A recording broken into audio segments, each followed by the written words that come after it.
জাপানে সেই ১ মাসের মিহিকে নিয়ে আমি যে বাইরে ঘুরতে যেতাম, সেখানে গিয়ে মিহির খাওয়া-দাওয়া, ডাইপার চেঞ্জ বা মিহির প্যাম্পারিং এর কোনো সমস্যা হতো কিনা বা সেগুলো কি করে মেইনটেইন করতাম, সেই সম্পর্কে আমি প্রচুর কমেন্ট পেয়েছি। সো হ্যালো এভরিওয়ান, আমি পায়েল। আমার নতুন একটি ভিডিওতে সবাইকে এত ভালোবাসা। আশা করি আপনারা সবাই খুব ভালো আছেন আর আমরাও বেশ ভালো আছি। জাপানের ছোট বড় যে কোনো শপিং মলে গেলে বেবি প্যাম্পার বা এরকম বেবি কেয়ার রুম আপনি দেখতে পাবেন। প্রত্যেকটা বেবি কেয়ার রুমে সম্পূর্ণ ব্যাপারগুলো একই রকম, হয়তো জিনিসগুলো বা এক্সেসরিজ গুলো কিছুটা পরিবর্তন থাকতে পারে। তো এখানে দেখুন ঢুকেই ছিল মাইক্রো ওভেন, সেখানে বাচ্চার সলিড খাবার গরম করতে পারবেন। আর এখানে আবার একটা স্টিলের সিঙ্ক রয়েছে, যেখানে গরম ঠান্ডা দুরকম জলেরই ব্যবস্থা আছে। প্রত্যেকটা জিনিস ব্যবহারের আগে বেশ ২-৩ রকম ভাষায় ডিসক্লাইমার তো থাকেই। আর দেখতেই পারছেন চারিদিক কত পরিষ্কার পরিচ্ছন্ন। এখানে 80 ডিগ্রি মেইনটেইন করে রয়েছে বিশুদ্ধ জলের ব্যবস্থা। এই জল বাচ্চার ফর্মুলা মিল্ক গোলানোর জন্য সরাসরি ব্যবহার করা যায়। প্রত্যেকটা জায়গায় যেহেতু সোফা দেয়া থাকে, সিটিং এরিয়া, তার সামনে বেবিকে রাখার জন্য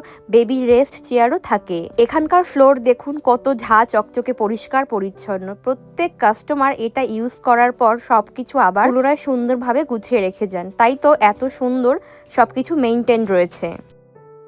এই পাশেই আবার ছিল বেবিদের জন্য হাইজিন মেইনটেইন মাল্টিপারপাস লিনার বা ওই যে শীট বলতে পারেন। তো এখানে ওয়েট মেশিন রয়েছে। যেহেতু বিদেশে বেবি স্টলার ব্যবহার করাটা ভীষণ কমন, তাই প্রত্যেকটা জায়গায় বেবি স্টলার রাখার জন্য রয়েছে স্টলার স্টেশন। এখানে আবার টডলার বাচ্চাদের জন্য ওই জামা প্যান্ট পরানোর বা বিভিন্ন ধরনের অ্যাক্টিভিটি করানোর জন্য রয়েছে। তার পাশেই আবার ডাইপার ফেলার জন্য রয়েছে পলিপ্যাক। এছাড়াও এইখানে দেখছেন যে সাদা রঙের বড় সিঙ্ক। এখানে আসলে হ্যান্ড ওয়াশ থেকে শুরু করে সেন্সরেবল ওয়াটার ট্যাপ রয়েছে। তার ঠিক বা সাইডে রয়েছে একটা কাঠের ট্রে, যেখানে বেবির ওই ডাইপার রাখতে পারবেন। আর তার পাশে রয়েছে ডাইপার চেঞ্জিং টেবিল। এর সঙ্গে অ্যাটাচ